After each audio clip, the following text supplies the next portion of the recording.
Welcome to the Afternoon Tea podcast. We're your hosts / baristas, Krish. Lisa and Bella. In the cafe, we'll be discussing about mental health and well-being. On our menus, there is no sugarcoating, no filters, no scripts, just raw and honest conversations. We will be discussing some sensitive topics, so if you feel like anything affects you or you want help, please go to youthtv.co.uk/support. Let's spill the tea. Cheers. Hello and welcome to Afternoon Tea. This is the podcast series where we're going to be spilling all the tea on mental health. I'm one of your hosts / baristas, and today I'm drinking just plain English breakfast tea. And I'm Krish, another host / barista, and I'm drinking afternoon tea. And today, for our first ever guest, we have Karl. How we doing? How we doing? Hi, what are you drinking today? What am I drinking? Well, I'm drinking one of YouthTV's fine Yorkshire teas. There you go. Tea's the best. Do you want to tell us a bit about yourself, what you do? Well, my name is Karl. I am the MD at an organisation called Skill Lab, teaching young individuals from low-income families transferable skills, introducing them to their better selves. Mm-hmm. Wow. Very interesting work. Gosh. So I must ask, how did you get into this? Through lived experience, fundamentally. Growing up in the 70s, 80s with the youth clubs and everything else, they were kind of melting pots for the young minds and how we learnt to grow. And as we've got older, looking out in society, especially in the urban metropolises, the youth club seems to have died a death. So my business partner and I put our heads together and thought, well, let's do something where we can bring that kind of flavour back. I like that. You said that your work comes from lived experience. Do you want to tell us a bit about your lived experience, what it was like growing up? That's a massive question. It's a massive question. It's I'll make it easier for you in terms of, mental health and experience maybe with the community and with policing. How does one explain that? I suppose mental health is one of those things that kind of come to you later on in life as you become aware of maybe your stability or instabilities. In today's society, we call it various triggers, etc., various environments bringing out an innate reaction within you, mate, that may not be conducive to sort of like the best outcome that you want. If you're finding yourself troubled just by the everyday mill of life, there's a certain amount of introspection and self-analyzing, I suppose would be the term, to work out why you're feeling the way you do. So almost interpersonal effectiveness doesn't really begin to occur to you until you've lived quite a while, experienced it growing up. It doesn't quite come to you. Is that what you're trying to say? In a sense, yes, because lived experience, a lot of, especially with the younger crowd like yourselves, there's this idea of lived experience, but the real crux of lived experience is going through these things and then extrapolating the pros and cons from that. Is it progressive or regressive? Am I continuing to do the same behavioural things that bring about a less fortunate kind of life? And then it becomes indicative to oneself to begin to ask that question, well, is my behaviour beneficial? Is it progressive to me actually achieving something in life? So are you essentially saying that you're flipping the negative experience on its head and trying to learn from it, and there's a silver lining there for you to grow and essentially build the current you? Absolutely. I've seen some of your podcasts and stuff like that, and there's some beautiful points pointing about that silver lining in every experience. All life can, and that it throws at you, these particular events can bring about a perception of negativity or positivity, but it comes down to you. A lot of people at the moment are identifying through their victimhood. This happened to me, therefore I am X, Y, Z. Right. Now, with that, they're beginning to see the world through that particular lens, and if you change that lens, there's a beautiful saying there, if you change the way you look at something, that something changes, and that includes yourself. Right. Yeah. And after, learning a bit about you and what you do, and obviously we've seen some of your previous work, I do have a key question to ask. Do you think that your lived experience and your own personal struggles with mental health have had an impact on perhaps some of the antisocial behaviours that perhaps you did, or do you think mental health in general impacts that kind of antisocial behaviour and the low level of offending that we're starting to see throughout young people in society? On some levels, yes. But like I say, on some levels, because it is a kaleidoscope of otherness. You know, it all depends on the individual. What can be absolutely traumatic to one could be just a walk in the park to another. So it comes down to one's peer group, social environment, their personal dynamics, if they got a support structure around them. And all of that plays a significant part in how you're processing your own experience. So, you mentioned obviously growing up in the 70s and 80s and sort of having those youth hubs everywhere, essentially. Obviously now you don't really see them that much and they're not well facilitated. No. So obviously that's meaning younger people are maybe out and about causing this antisocial behavior, quotation marks, because they don't have anywhere to go and be. What, from your experience from then and now, what's the big change between the youth centres and how young people are perceived, at least? Again, that's a multifaceted kind of question that can be answered in a multitude of ways.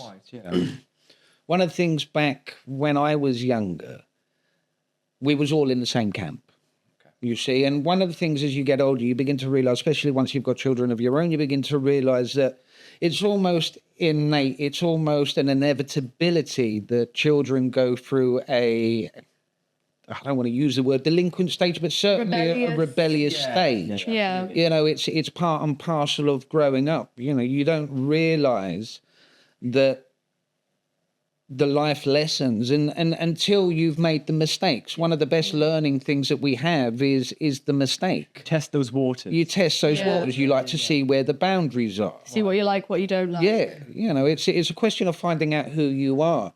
And in relation to the question about then and now we're seeing various clubs, various organisations that are tailored to a particular dynamic, a particular group. It's very compartmentalised, you know. We've got this club that deals with this particular facet of society, and then this one.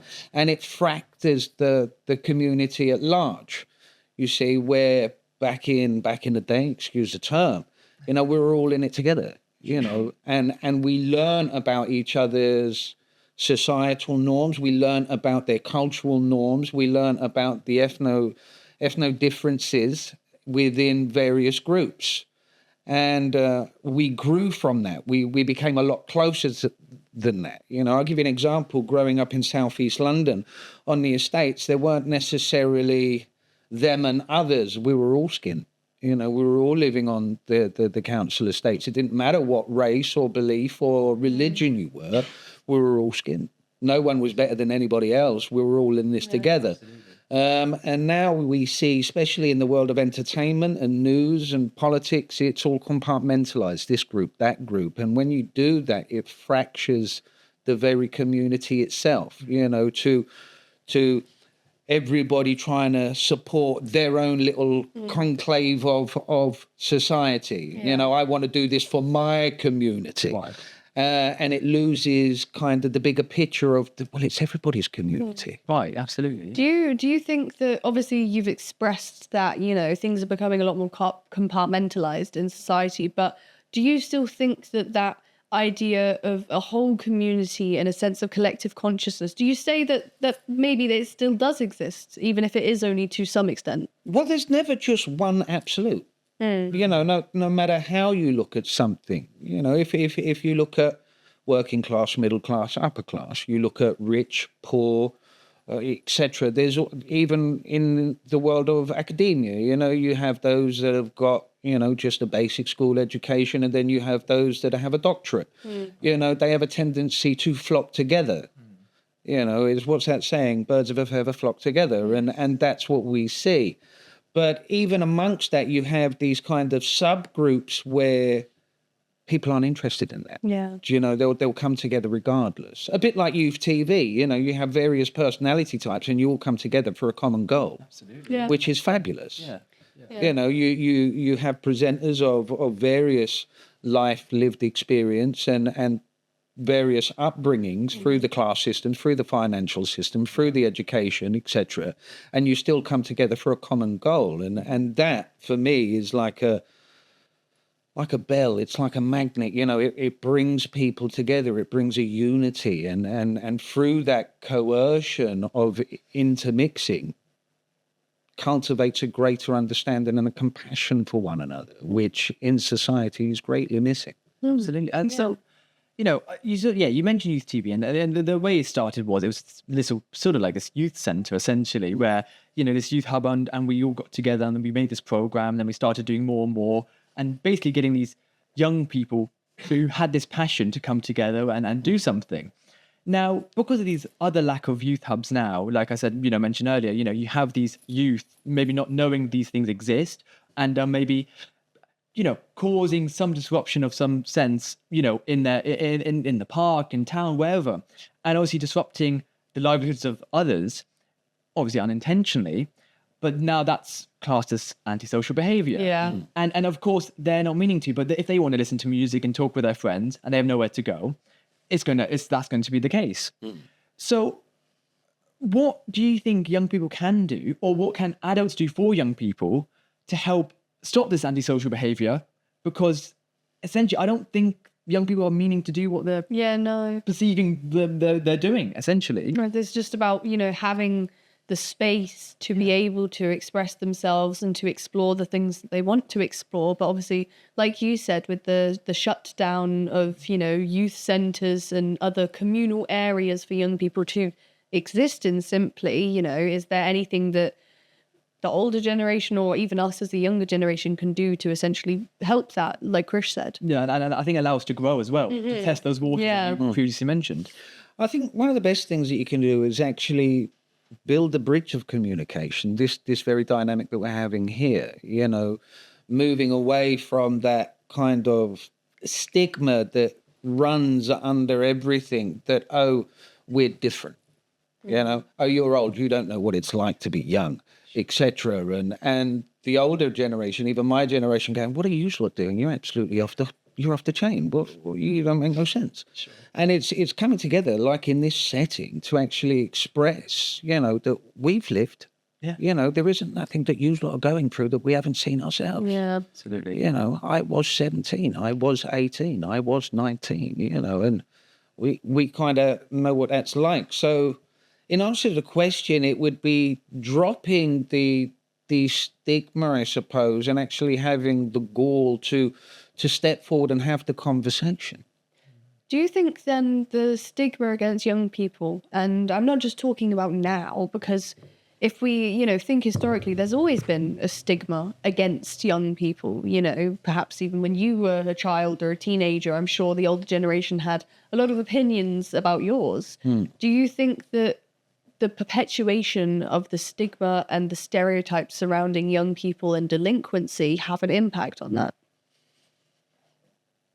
Possibly, but like I say, the way society and the way things have changed are almost unrecognizable. To the way you guys are living in the childhood that my generation had, they're worlds apart. We were of a particular ilk where we were seen and not heard, and that was a common phrase from our elders. We had a place, and that was outside, and that's how we learn our social kind of etiquette. We were forced almost to go out. I'll give you an example. A punishment was, you're going to be grounded, you're staying in. Right. And to many nowadays, that isn't a punishment at all. Oh, what, staying in? Yeah, I'd love to. It's rubbish outside. But the idea of actually keeping us indoors was a nightmare. Do you think, you talk about it as a punishment, and obviously I think we can agree here, a lot of people of our generation, you say, oh, will you stay inside? We go, okay, yeah, fine. I'll stay inside, I'll go read a book, do something. But do you think that might be in relation to the way that young people are being supported in the community? Obviously, if you had the opportunity to go and meet other people your age, you had the opportunity to go to these youth centres and things that were available to you, do you think the lack of that is perhaps one of the contributing factors as to why our generation and perhaps Generation Alpha doesn't mind staying inside, doesn't want to go outside, does not want to go out and socialize. Quite potentially. Quite potentially. I mean, a lot of the things that you guys have available to you at the moment, which is the internet, gaming consoles, your smart devices, you're always connected. Of course. Where if we wanted to connect with individuals, we had to go out. We had to go walking the streets looking for our friends. You had to knock on their parents' door.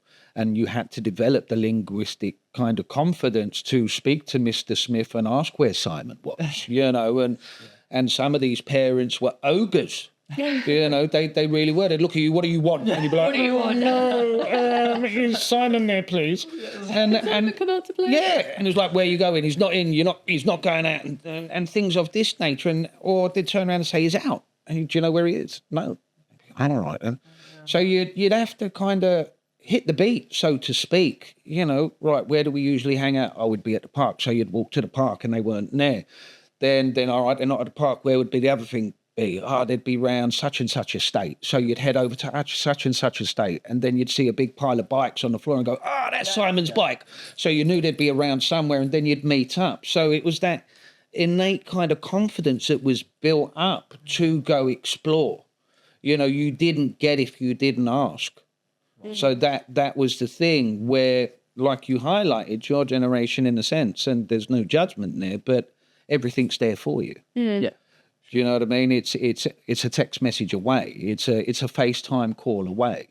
And then you know where everybody is. And I mean, even my own children in this instance, they've got the 360 on their app. They know where all their friends are. They know when their friends are at home and when they're not. So you're kind of connected in that way. But within that, what we're also seeing is a disconnect. Yeah. You've never been more connected but never felt so more alone. Yeah. Which is a peculiar paradox. Yes, I like that actually, because that's very true. And I feel, like you said about the linguistic side, is that I feel young people, they're scared to pick up the phone and call their dentist, their this, that, and actually talk to someone else because they don't know how to. And there's that disconnect. You want I think a lot of people of our generation, I mean, even doing what we're doing now, in front of cameras and microphones, I think they would have a massive fear around it, because I think there definitely is a lack of, interpersonal communication skills. I think it's very easy just to tap away, and you can say whatever you want. You're behind the screen, and then you can when you're in person and you're speaking, it's a very different thing. You're in front of someone, and they can see you. It's that. So one thing to add on to what Bella said for the question was, obviously we're more inside and that aspect. Now, do you think it's because I've definitely experienced where, let's say it's snowing, and you're at school and they said, well, don't go outside. It's snowing. You could slip. You could where you'd have my dad was, they'll literally kick you out because they're like, you're literally, there's snow, sledge. Go have fun. Build a snowman. Those snowballs. And I know when I want to do that, like, what are you doing? You're running on snow. You could slip. If they throw ice, you're going to get this, that. There's a lot of that. There's a lot more health and safety, but I think overly so, and essentially bubble wrapping the young people now, because if you get a graze, that's the end of the world. Developing in a risk society. Right, and very controlled. And I feel that's probably why young people are now maybe more withdrawn. What did you agree with that, or what's your stance on something like that? Yeah, I could agree with that. But it would be an outward observation. Now, I've never necessarily been like that with my own children, because, like I said, we come from the school of hard knocks. If it's not broken, then out you go. That was the case. If you very much fell over, you all right? Yeah, don't do that again. And you're out. And like you said, if it was snowing, you couldn't wait to go outside. We'd be The best experience ever. We'd be out there. We'd be making snow angels and snowball fights and crushing them so hard that they were like blocks of ice. Absolutely. And that was all part of the fun. There's risk within play. And that's where resilience to life comes from. The risk of falling. It's dangerous, safe play. Climbing on the climbing frame, there's always that risk of falling.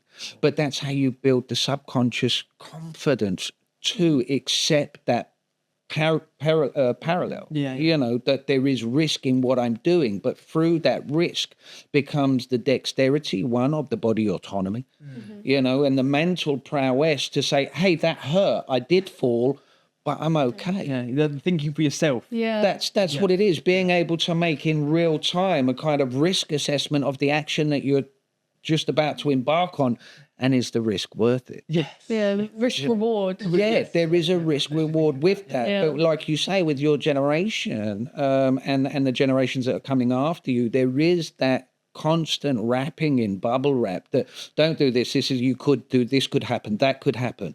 Where our generation would be like, instead of oh, but what if? Right? It was a more, yeah, but what if? Yeah, what if? Yeah. Do you know what I mean? It's a very different connotation. Yeah. Absolutely. Yeah. And I think so. I know you're going to It's say all right. something. It's all right.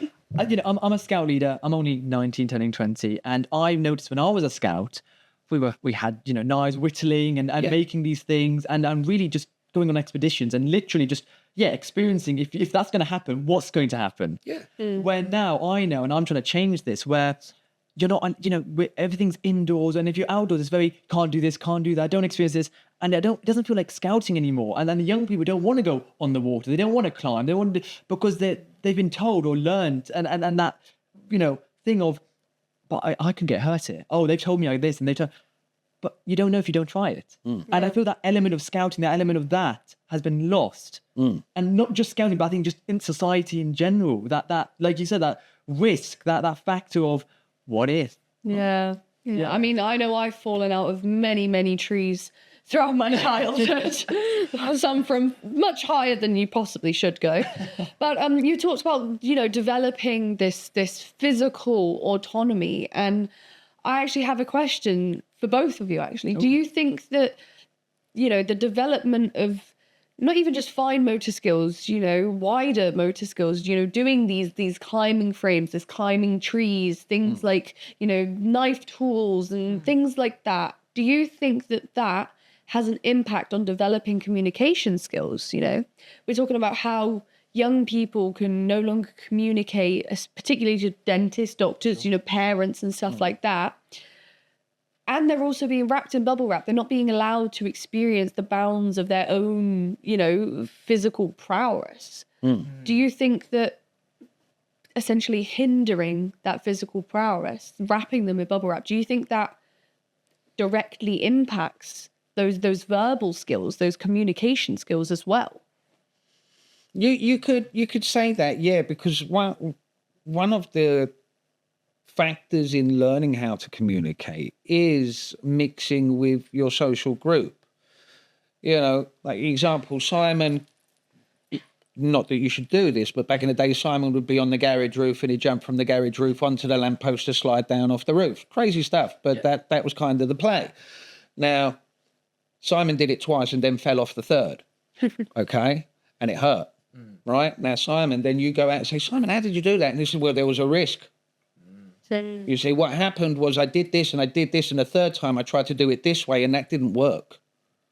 Now, all of a sudden, there's shared information through Simon's failure. Right. Yeah. Now, if you are avoiding that kind of environment, maybe that is an extreme example, but you're not then having that line of communication.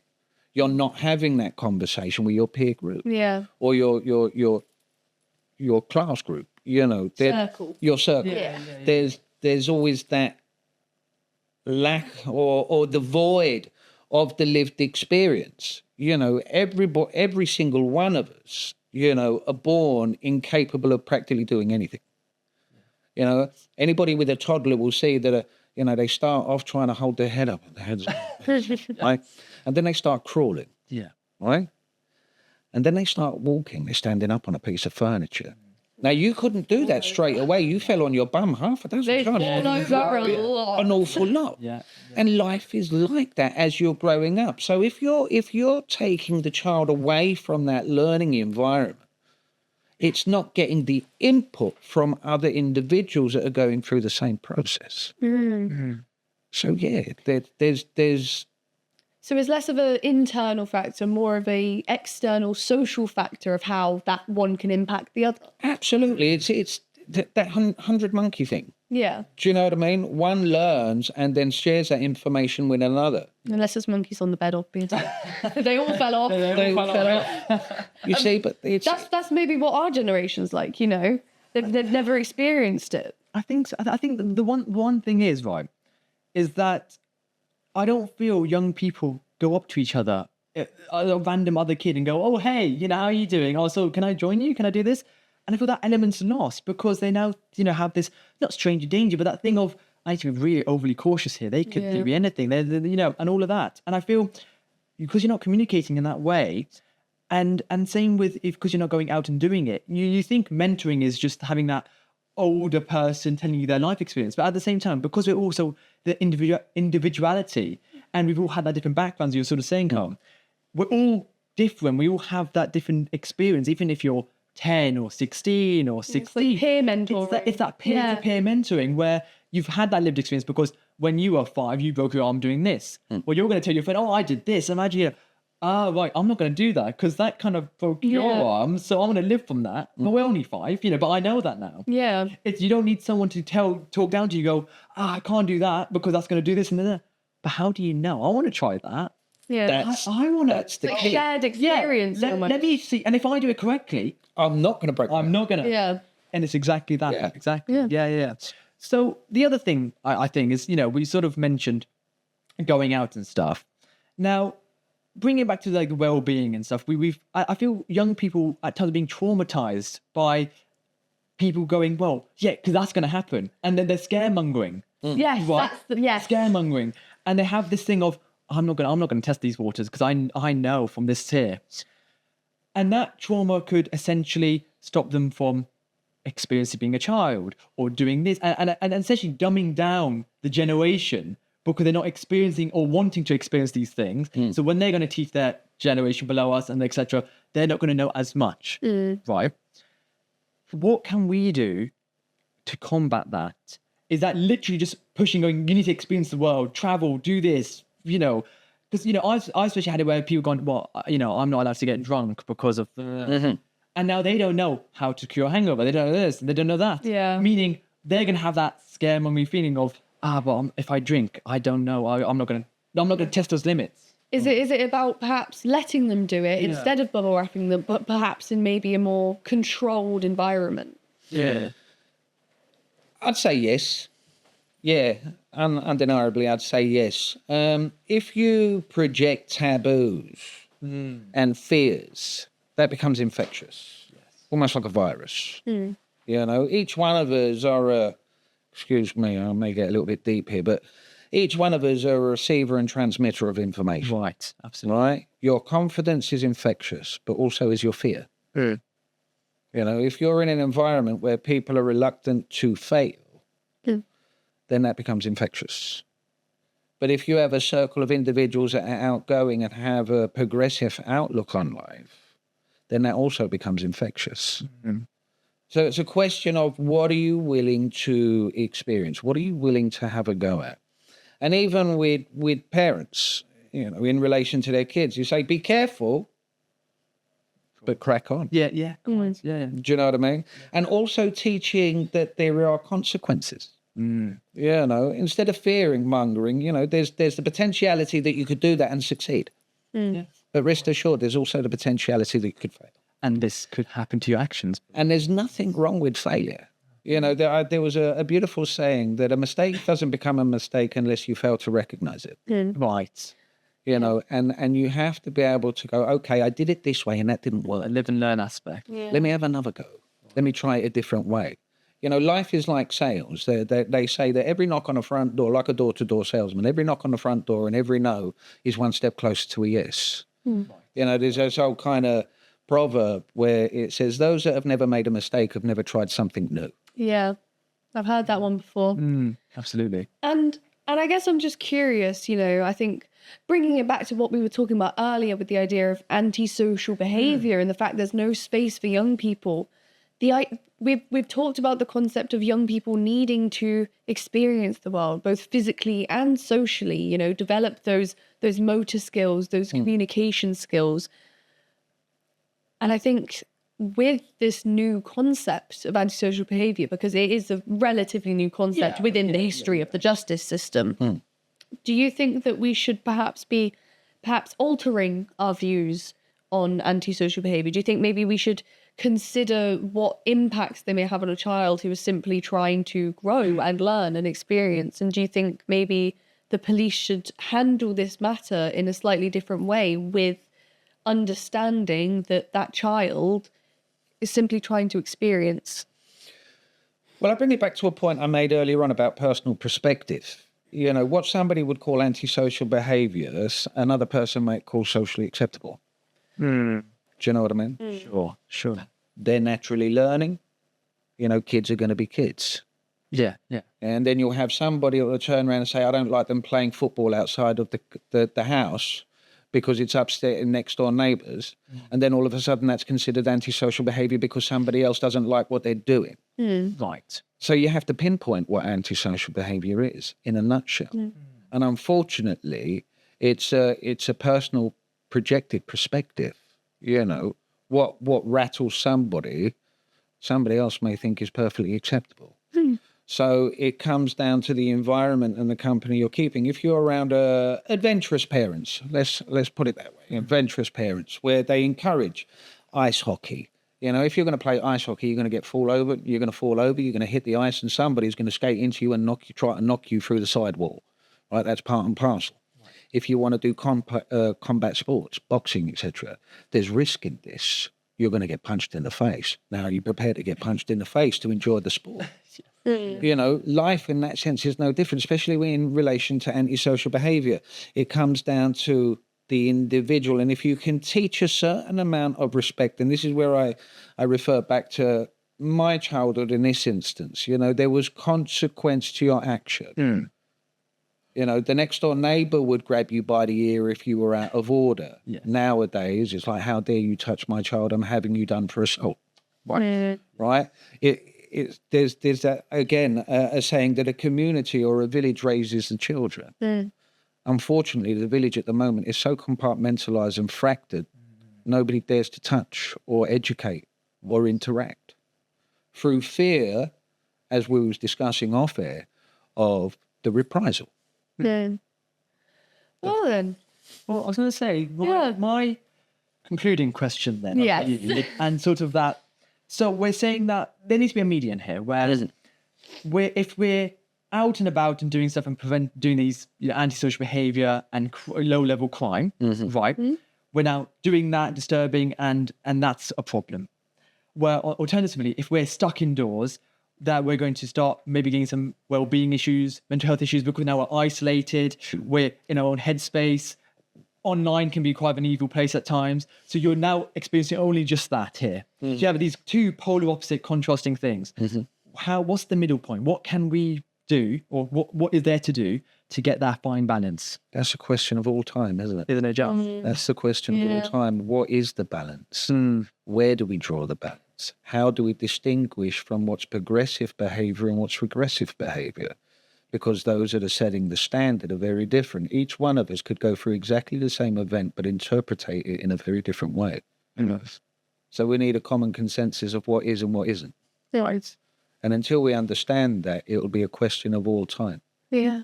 Do you have any wise words for the audience about, you know, developing these skills, about how we manage antisocial behaviour in our communities? One, with the antisocial behaviour, there is the knock-on effect of fear, you know, and a lot of antisocial behaviour comes through boredom. You know, if you can redirect that energy into something conducive to bringing out a better version of yourself, then by all means, delve into it. But equally, don't be afraid to fail. Don't be afraid to make a mistake. You know? Yeah. It's sometimes some of the best lessons come from our worst actions. Right. Well, I'll cheers you to that. Absolutely. Finished my tea. Yeah, great. Thank you very much for having me. Thank you so much for coming on. It was lovely to have you here. And we'll see you guys on the next one. Bye. Should we spill the tea, haven't we? I need to go refill my cup. Before you go, if you like what we're doing and you want to support us, please have a chat with us at Afternoon tea at YouthTV.co.uk. Stick the Kettle On, and we'll catch you in a bit. See ya.